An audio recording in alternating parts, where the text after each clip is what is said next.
Hi, this is Matt with All the Home Inspections.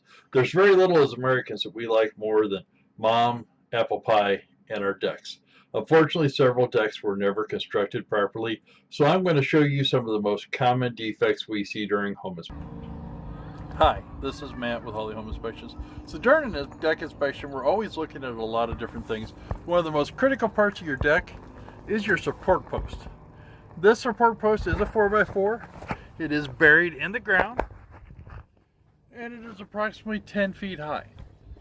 4x4 posts are not rated for any heights over 4 feet off the ground. So once you cross 4 feet above ground, you need to go to a 6x6 or larger.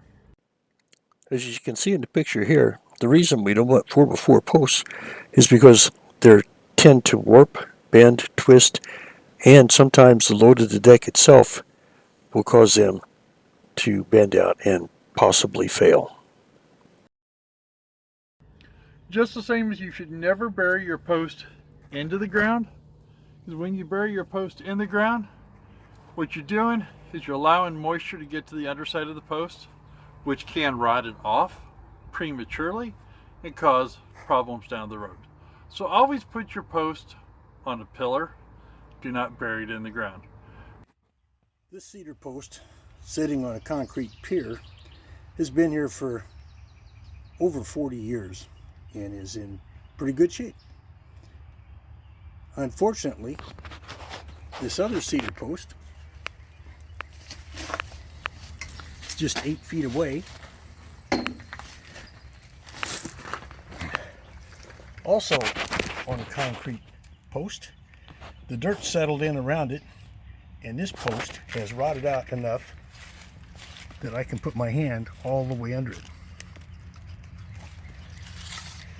This is going to have to be replaced and will require a qualified contractor to fix. Posts and pillars should always end on a concrete pad to help prevent rotting. During a home inspection, when we're inspecting the deck, we are always looking to see how the deck has been secured to the house. So in this particular deck, they've used lag bolts, which are not ran all the way in, and they're straight across in an even line. These lag bolts are not even the proper size. So you need a 1/2 inch lag bolt that's at least 3.5 inches long, and it has to go in a staggered W pattern every 18 inches. So when you're building your deck, make sure when you secure it to the house that you use the proper bolts and use the proper stagger patterns. So when we're doing a deck inspection, we're looking for several things. Today's deck, we're going to talk about joist hangers. We got here, we realized it has no joist hangers on the inside or the outside of the deck. And here's why you want the joist hanger. See where it's starting to pull apart? The floor joist is pulling apart from the rim joist. That joist hanger helps hold the floor joist in place. It helps secure it to the rim joist on the inside and the outside. The joist hanger should go around the joist, push up snugly to the joist, and should be secured on with a number 16 galvanized nail or larger. It should never be held on with screws, and every hole on that joist hanger should have a nail in it. Not just 1 or 2 holes, but every single hole. During an inspection, when we're inspecting the deck on a property, we're looking at a lot of things. In today's inspection though, we notice the joist hangers here have all been put on with screws, and they did not put them in all the approved spots. So first you have to put a number 16 galvanized nail or larger in every one of the designated holes on the joist hanger. Screws are not an acceptable form of securing a joist hanger on a deck. Whenever we're doing a home inspection and we're looking at the deck, we're looking at a lot of things. But this particular house, the deck is cantilevered. You can see where it extends out off the house itself and out and back through. A cantilevered deck must have a post underneath this corner under each corner on the outside that goes down to the ground to give it additional support. So anytime you're building a deck, if it's cantilevered, remember, you've got to put additional supports underneath that cantilevering. During a home inspection and a standard deck inspection, one of the big things we're looking at is how the deck is secured to the house. If you followed our videos at all, you've heard us talk about lag bolting the deck to the house and how important it is to have a 1/2 inch by 3 inch minimum lag bolt with washer securing the deck to the house. I am going to show you exactly why you do not want to nail your deck to the house, why you want it properly secured. So as we look underneath the deck here on this side, you can see where it's actually all up against the house. By the time you get to the far end of the deck, you can see where it's pulled out away from the house by a couple inches. And if you look at the stair stringers,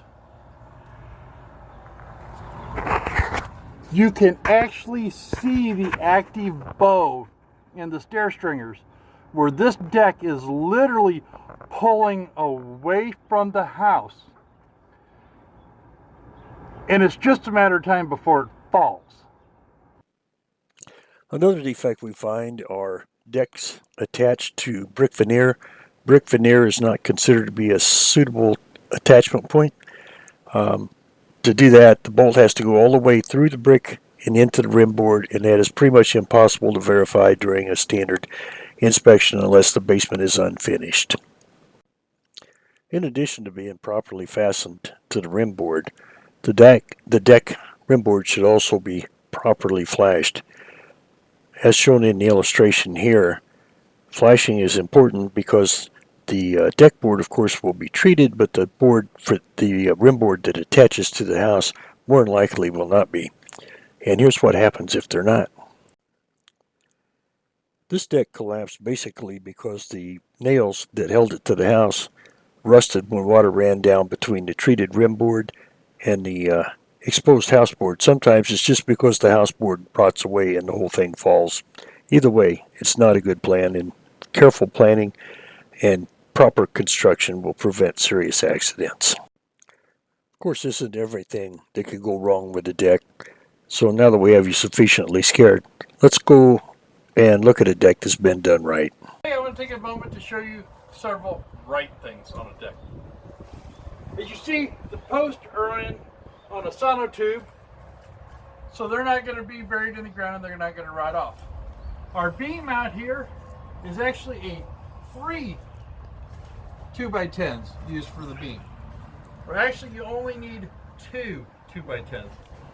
They were properly notched into the 6x6, and then when they added the third one, they added another 2x6 that runs all the way down and sits on the sonotube for it. The contractor went way overkill here. There's nothing wrong with that.